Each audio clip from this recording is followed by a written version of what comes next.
Hi everyone, welcome to the Introduction to Drama and Fiction class. Let me first introduce myself. This is Dr. Amal Abouleil. I'm an associate professor of English literature in the English department, Faculty of Arts, and I'm happy to teach you this course this semester, inshallah. I wish you all the best in this class and happy new academic year.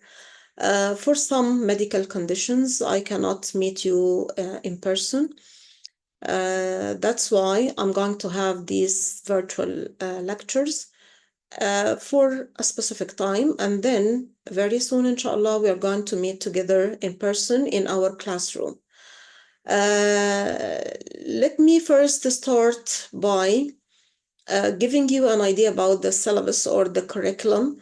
I mean the contents of the course you're going to study. We're going to start actually with the elements of drama and novel. What are the elements? Different elements that compose, or according to these definitions, you're going to have a good idea about drama, about fiction. This is the first part.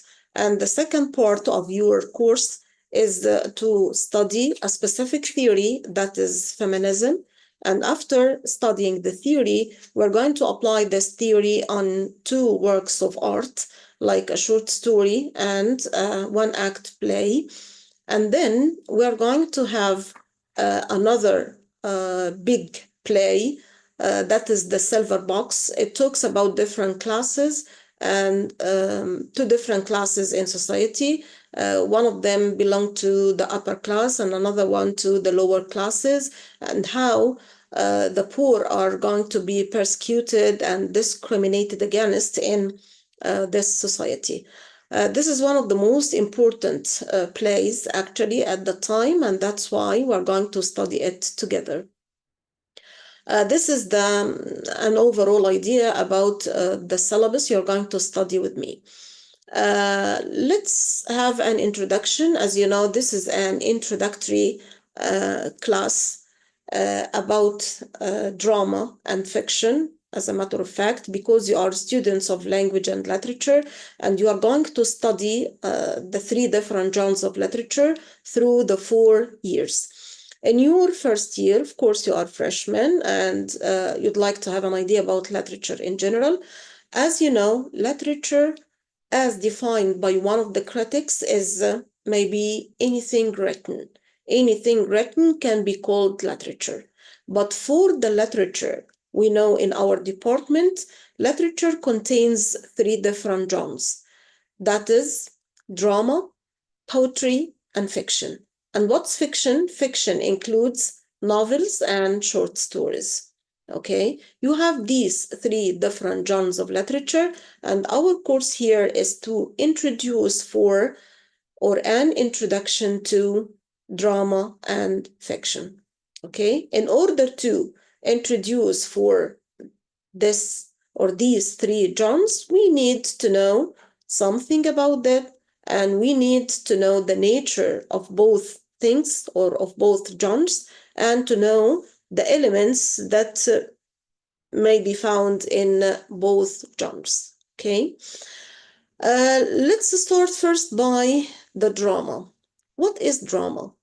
Drama is related to theater, so it is written mainly to be acted, to be performed on stage. And this is quite the opposite of the novel or fiction. Fiction is written to be read, but drama is written to be performed or acted. Do you think there is any difference between the two different genres? Yes, of course. How? Because in drama, the dramatist may depend on other tools in order to complete the picture, in order to complete the vision of this drama. Yani, for example, he may use lights, theatrical tools like lights, decoration, curtains, colors, costumes, and costumes means the clothes of the character. Okay. He may also use some dramatic tools. What is the difference between theatrical tools and dramatic tools? Theatrical tools, that's related to the theater. As I told you, like decoration, like costume, like light, like colors, like anything, okay? And as for the dramatic tools, these are tools used by the dramatist in the dialogue itself, like soliloquy, like aside. What's that big word?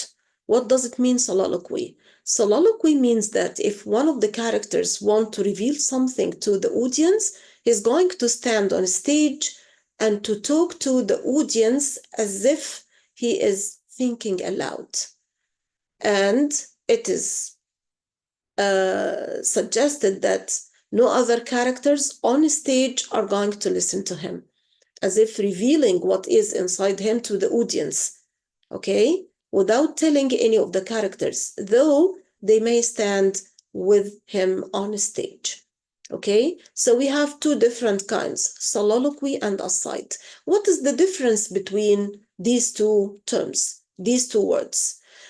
If the actor is standing alone on stage by himself, surrounded by other characters, and he wants to talk to the audience, revealing something inside him, this is called aside. As if he's standing with other people on stage or other characters, he's going to stand aside and to talk to the audience. Okay? How about soliloquy? In soliloquy, he's standing alone by himself on stage, and that's the difference. But the purpose is the same. He's going to talk to the audience and to reveal something inside him, maybe emotions, maybe happiness, anger, love, future plans, anything he wants to reveal to the audience, and he's standing alone on stage. That's why we call it soliloquy. And these terms are put by Aristotle, and Aristotle is one of the important critics in the Middle Ages who put the important features or the important elements of drama we are studying up till now. Okay? Like he said, for example, that there is a kind of dramatic line. What is the dramatic line? Dramatic line is something that is gradual, okay, that start from a specific point. This point is developing, continues developing till it reaches the peak. And we call the peak the climax. After the climax, then everything's tight is going to be released till we reach the end. If it is a happy ending of the novel, of the drama, we're going to say that it's a comedy. If it is a tragic end, we're going to call it tragedy. And that's the difference between them.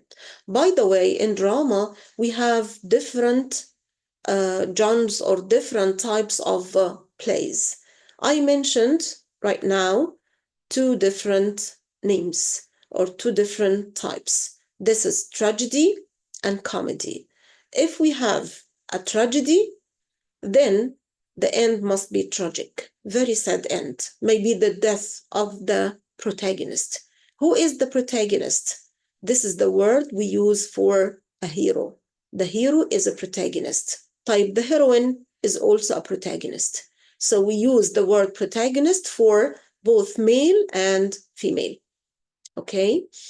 And then if we have a play or a novel with happy ending and comic situations, then we're going to say that this is a comedy. Do we have something in between? Yes, we do. We have a tragi-comedy, something in between tragedy and comedy.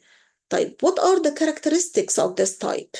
In this type, we are going to have some tragic situations, but it ends happily.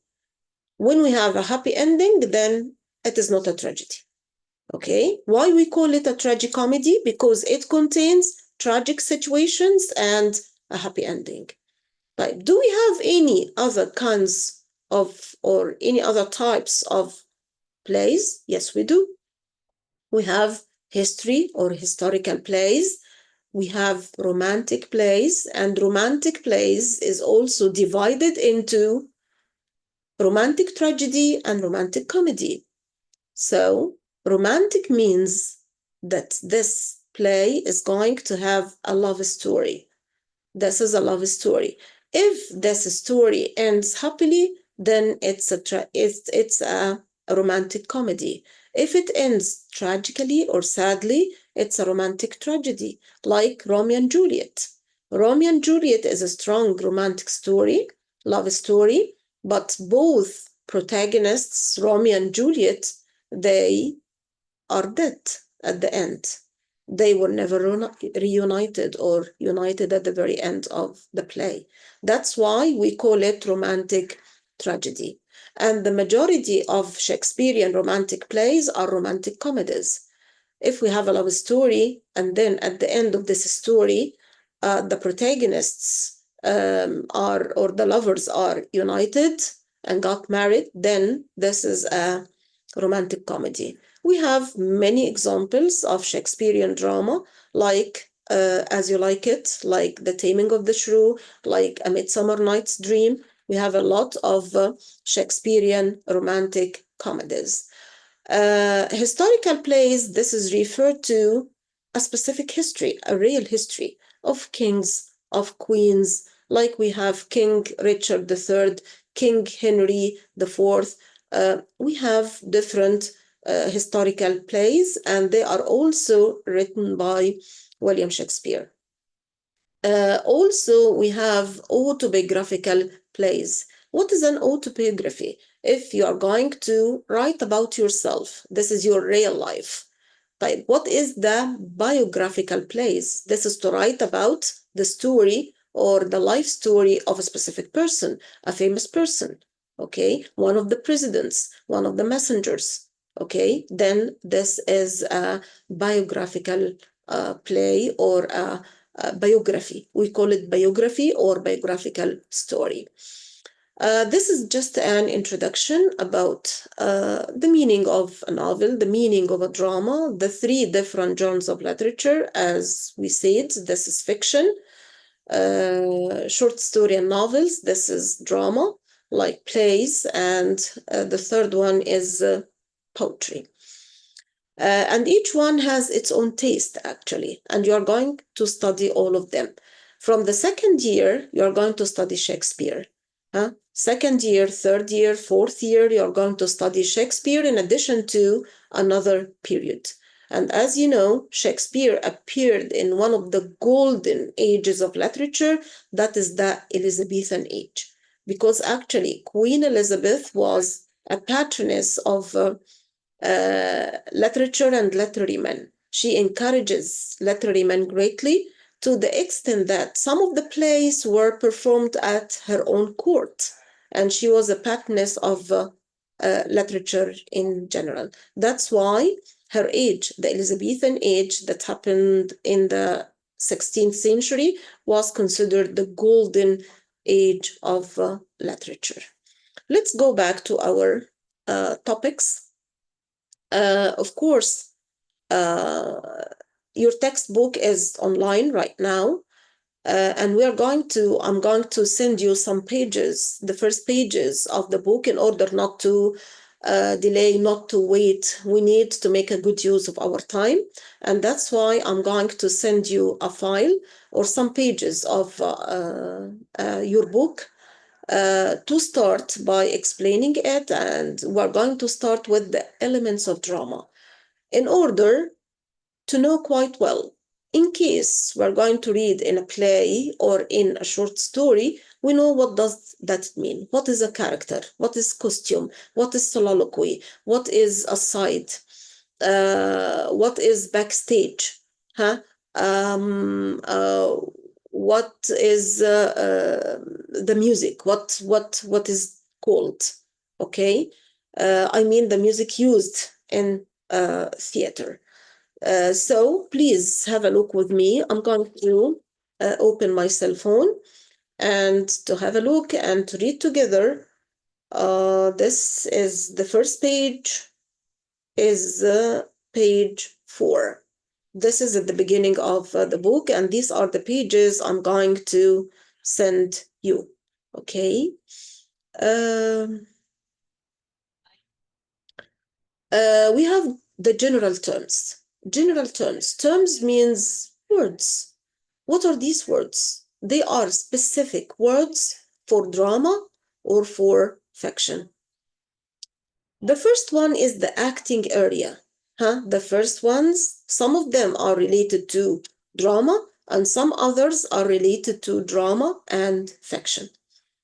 Acting area, what is it? This is the space in which the actor may move in full view of the audience, also known as the playing area or performance space. Space means place. What is the performance? Performance is acting. When a character perform a play, يعني he acts the play. Okay, so what is the acting area? You can imagine that you are going to watch a play, the performance of a play. So you are going to sit in a place and you have two important terms, stage and theater. What is the difference between them? The stage is a specific place only for the actors. Okay, only for the actors. Yeah, no audience can stand on stage. Okay, how about the theater? The theater is a building that contains cafeteria, different rooms, lounge, chairs for the audience, maybe restrooms or bathrooms. So this is the theater. It's a kind of a building. أما الستيج فده specific area for the audience. So this is the acting area. The acting area is on the stage. The area or the place on which different characters or different actors are standing. برضو, what is the difference between characters and actors? Characters and actors. Okay? Characters is the character itself that is in the play. And actors are the persons, real persons. When I say, for example, Ahmed Mazhar is the actor and Salah ad-Din al-Ayyubi is the character. Farid Shawqi is the actor. Antar ibn Shaddad is the character. You know what I mean? Characters are only for acting or performance. Okay? أما الأكتور يعني الممثل. الreal character. Okay? So again, the acting area is the space, and the space means the place.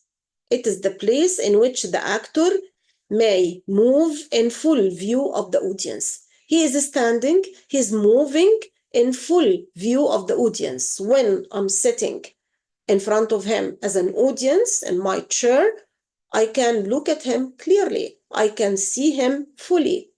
Okay? Him or her. Also known as the playing area or performance space. Why I call it performance space? Because this is the place on which he's going to stand and perform and to act for me. Okay? This is the first term. The second term is acting style. The acting style. This is the style the actor is going to use in order to perform something. This is a particular way of acting that reflects cultural and historical influence. For example, naturalistic, melodramatic, and comic or comedic. So the style.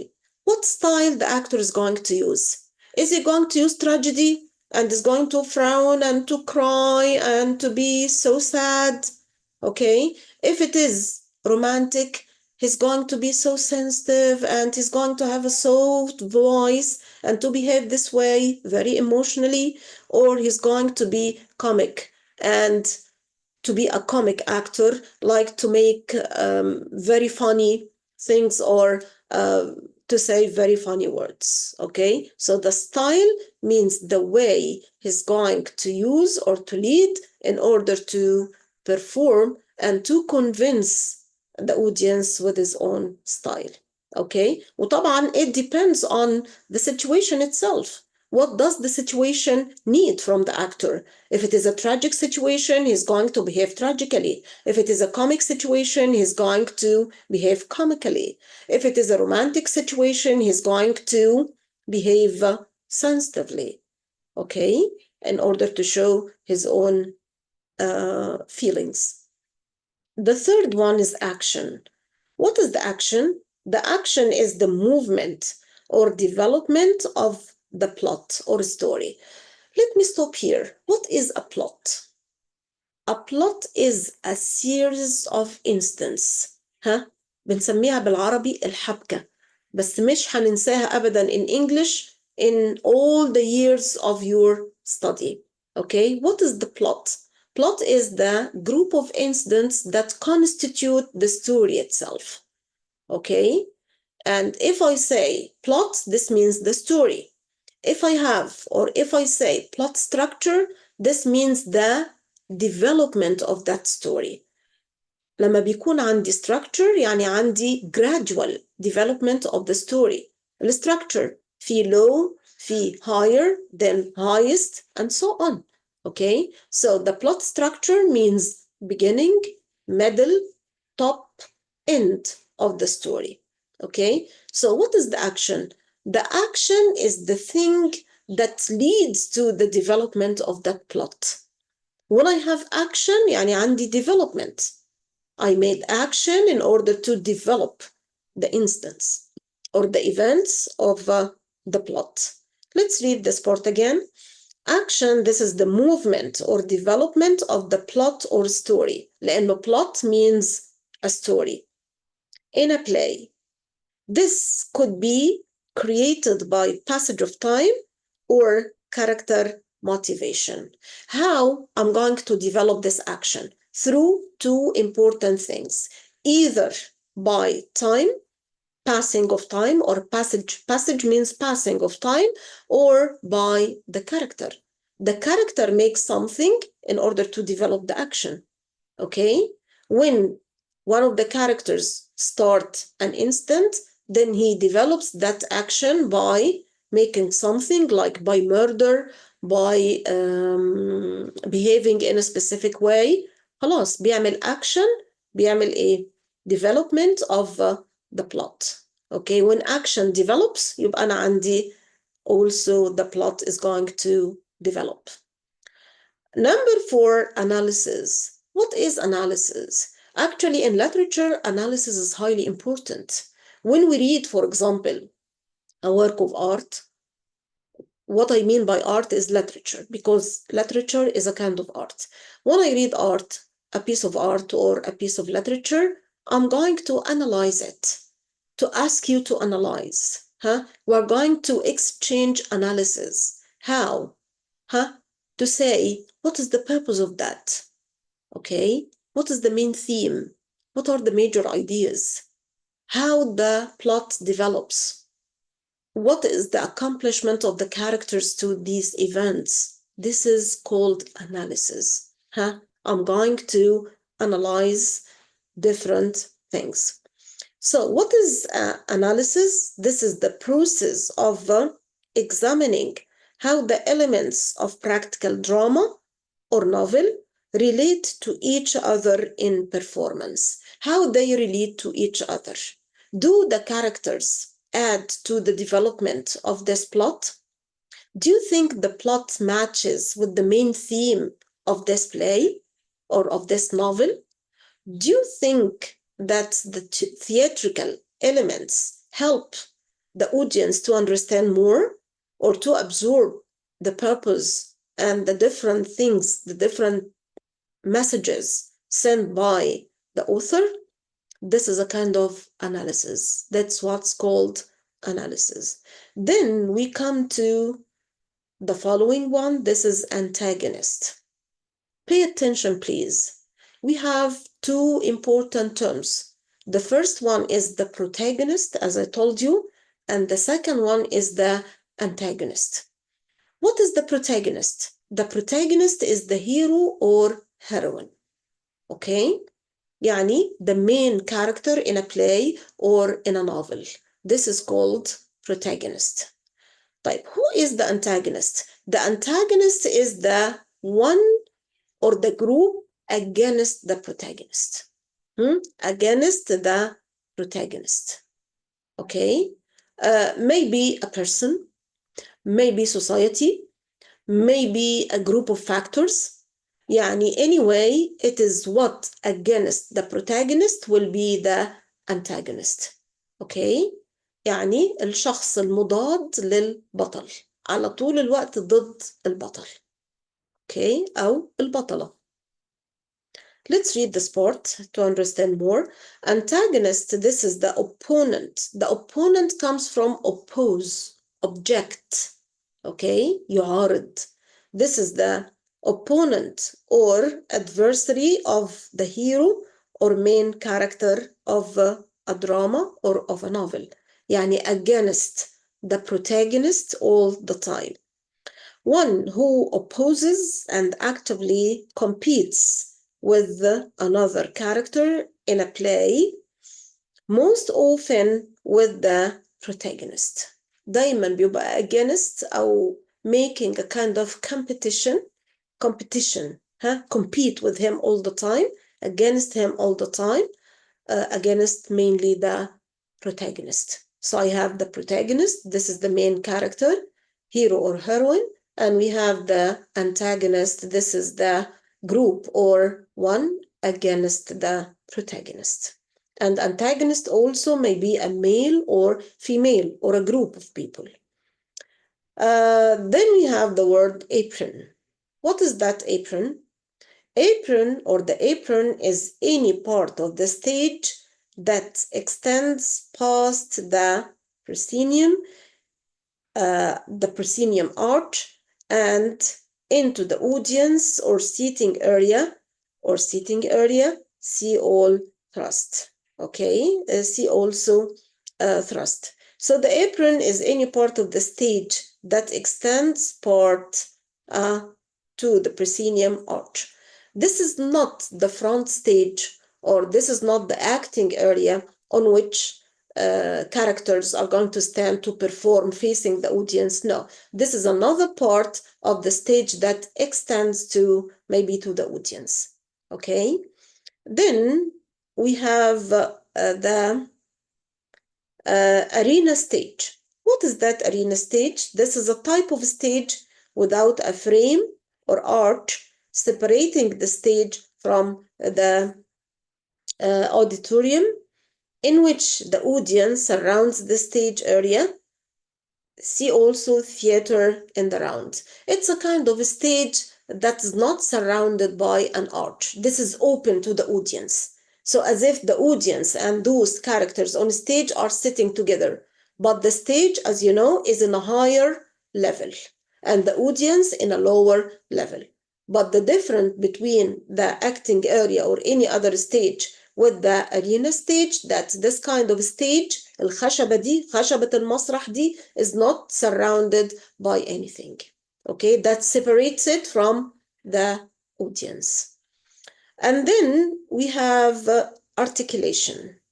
Articulation, this is clarity or distinctness of speech. When I say, for example, do you articulate these words, or can you articulate these words perfectly? Articulate, articulation. This is the ability to talk, the ability to speak. Okay, the ability of a good speech. Articulation, this is clarity. Clarity means to be clear, or distinctness of speech. My speech is quite distinct, is quite special, is quite clear. This is articulation or the ability of articulation. Then aside. Aside is one of the terms I have explained to you at the beginning of my lecture. As I told you, aside is one of the tools used by the dramatist in order to explain something to the audience. The character is going to say, to reveal what is inside him or inside her to the audience. Let's read this to understand more. Aside, lines spoken by an actor. It's a part of the dialogue. Aside is a part of the dialogue because they are lines spoken by an actor to the audience that are not supposed to be overheard. مين هم not supposed to be heard? These lines are not supposed to be overheard or heard by other characters on stage. Okay? Imagine that you are in a performance and on the stage there are like 5 characters. One of them is the protagonist or any other character.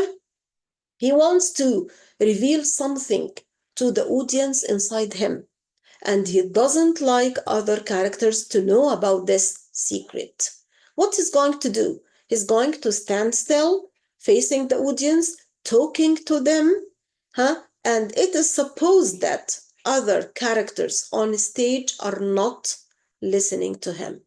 طيب امال بيعملوا ايه in that performance? Maybe talking together in a very low voice, maybe playing cards, maybe walking, maybe eating, maybe playing cards, doing anything, okay?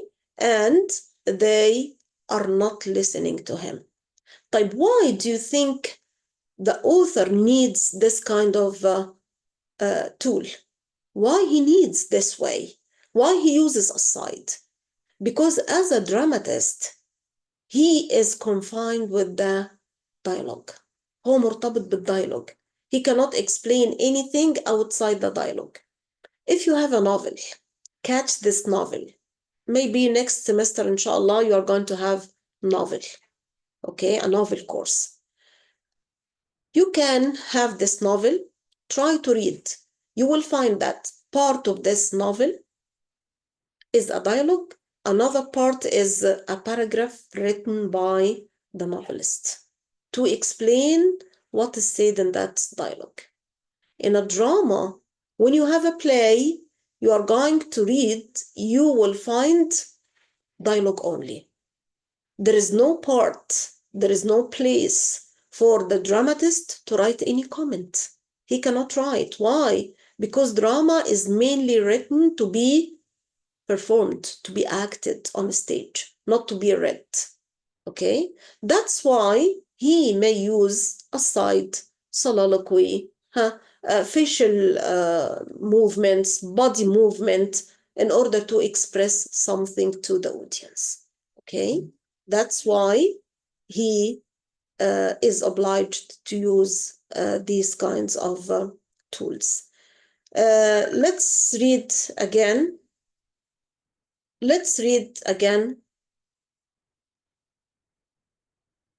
I'm sorry.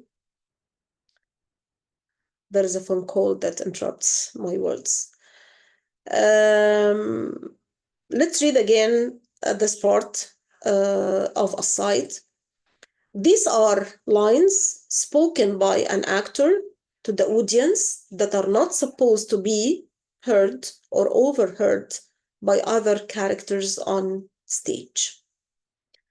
Then we have auditorium. What is it? This is the part of a theater. Since we are talking about drama and elements of drama in this part, so we are explaining what are different parts of that theater or of the stage. This is a part of a theater, concert hall. It is like a concert hall. What's concert? Concert is a musical party. So this hall is specific for musical parties, okay, or other space in which the audience sits, okay. Audience configuration refers to the placing of the audience in relation to the performing space. So this is a part of the theater in which audience can sit in order to watch the performance, okay. Then we have back projection. What is that back projection? This is a method of projecting images into a translucent screen from behind, often used for projected scenery or special effects. When you have a scenery means a scene, مشهد, that needs specific effects effects. بيبقى في effect معين, so you can set in that place. Backdrop. What's backdrop? This is a flat surface, the white of the stage, on which a scenic design is painted or projected. It is hung upstage of the acting area. It is upstage of the acting area, sometimes also called a backcloth. Okay, this is also something in the theater itself or the stage as part of the theater. Then we have beat. What is beat? This is a momentary pause. When there is a momentary pause. Pause يعني they stop from talking, stop from doing anything, from movement. It's a beat. It's momentary. Momentary means short. It's a short pause or delay in which there is a subtle shift in mood in order to make a kind of a shift in mood. Okay, to shift, to change his mood or her mood from crying to being calm, from smiling to laughing, okay, from sadness to relaxation, and so on. Thought or feeling, from to have a pause, to have a kind of a relief from this mood to another mood, to transfer from this mood to another one. We have this first page of this part of the book that's talking about elements of drama. And then what I ask you to do actually is to just revise them, read them again, word by word, understand them quite well. If you just revise them right now after listening to this lecture, you are going to know them by heart, learn them by heart. You will never forget them. If you have any questions, please tell the admin and contact me at the WhatsApp. As I told you, you have the online book, and we are explaining from our book in order not to waste a lot of time. Our lecture, as you know, for both elementary or basic education and general education will be on Wednesday, room 201. This is in that building, okay, pharmacy building. You know that, it's written in your schedule, so I know that, okay? And excuse me for this virtual meeting. Soon, inshallah, we are going to meet in person at our time, at our fixed time. Till that time, my best wishes, and please revise that. And I'm going to tell you what's the time of the second lecture. It will be also virtual till I'm ready to meet you, because as I told you, I have some medical conditions. Thank you so much and have a great day. Thank you.